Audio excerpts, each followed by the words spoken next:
இயேசுவின் அருமை சகோதர சகோதரிகள், இந்த 7வது அதிகாரமானது யோபினுடைய விரக்தியினுடைய கடைசி தன்மையை பார்க்கிறோம். கம்ப்ளீட்டா தன்னுடைய வாழ்க்கையிலே விரக்தி அடைந்த மனிதனாக ஒவ்வொன்றாக புலம்ப ஆரம்பிக்கிறார்.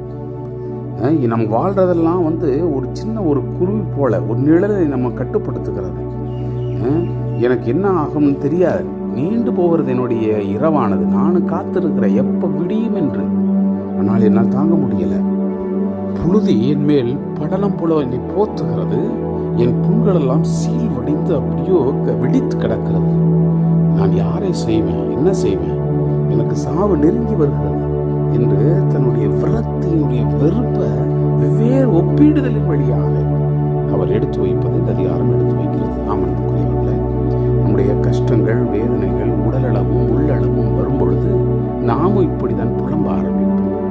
எண்ணி பார்ப்போம், எத்தனை தடவை நாம் புலம்பிருக்கிறோம் என்று. கண்டிப்பாக ஒவ்வொரு புலம்பலுக்கும் பின்னாடி கஷ்டம் இருப்பதை உணர்கிறோம். ஆனால் கடவுள் ஒரு பதிலையை வைத்திருக்கிறார் என்ற ஓட்டத்தோடு அதிகாரத்துக்கு நாம் செய்வெடுப்போம். மனிதருக்கு மண்ணில் உரியது போராட்டம் தானே. அவர்களுடைய நாட்கள் கூலி ஆட்களின் நாட்கள் என்றோ. நிழலுக்கு ஏங்கும் அடிமை போலவும் கூலிக்கு காத்திருக்கும் வேலையாட் போலவும் பெருமையான திங்கள்கள் எனக்கு வாய்ந்தன. இன்னல் மிகு இரவுகள் எனக்கு பங்காயின. படுக்கும் போது எப்போது எழலாம் என்பேன். இரவோ நீண்டிருக்கும், விடியும் வரை புரண்டு உழல்வேன். புழுவும் புழுதி படலமும் போர்த்தின என் உடலை. வெடித்தது என் தோல், வடித்தது சீல். தரியின் ஓடு கட்டையினும் விரைவாய் என் நாட்கள் ஓடுகின்றன. நம்பிக்கையின்றி அவை முடிவடைகின்றன. என் உயிர் வெறும் காற்று என்பதை நினைவு கூறுவீர். என் கண்கள் மீண்டும் நன்மையை காணா. என்னை காணும் கண் இனி என்னை பார்க்காது. என் மேல் உம் கண்கள் இருக்கும், நானோ ராமற்ற போவேன். கார்முகில் களைந்து மறைவது போலவே பாதாளம் செல்வோரும் ஏறி வரார். அன்னவர் இனி தம் இல்லம் திரும்பார். அவர்களது இருப்பிடமும் அவர்களை அறியாது. ஆகையால் நான் என் வாயை அடைக்க மாட்டேன். என் மனதில் வேதனையை எடுத்துரைப்பேன். கசப்பில் முறையிடுவேன். கடலா நான் அல்லது கடலின் பெருநாகமா? காவலின் மீது ஏன் வைத்தீர்?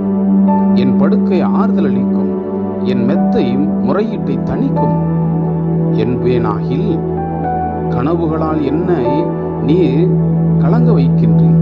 காட்சிகளால் என்னை நீ திகழடைய செய்கின்றேன். அதனால் நான் என் குறவழை நெரிக்கப்படுவதையும் வேதனையை விட சாவையும் விரும்புகின்றேன். வாழ்க்கை வெறுத்து போயிற்று, என்னென்றும் நான் வாழப்போவதில்லை. விட்டுவிடும் என்னை, ஏனெனில் என் வாழ்நாட்கள் வெறும் காற்றே. மனிதர் எம்மாத்திரம், நீர் அவர்களை ஒரு பொருட்டா என்னா? ஒரு இதயத்தை அவர்கள் மேல் வைக்க காலைதோறும் நீர் அவர்களை சந்திக்க, மணித்துளிதோறும் அவர்களை சோதிக்க எவ்வளவு காலம் என் மேல் வைத்த கண்ணை எடுக்காதிருப்பீர். என் எச்சிலை விழுங்கும் அளவு கூட என்னை விட மாட்டீரா? மானிடனுடைய காவலரே, நான் பாவம் இழைத்து விட்டேனா?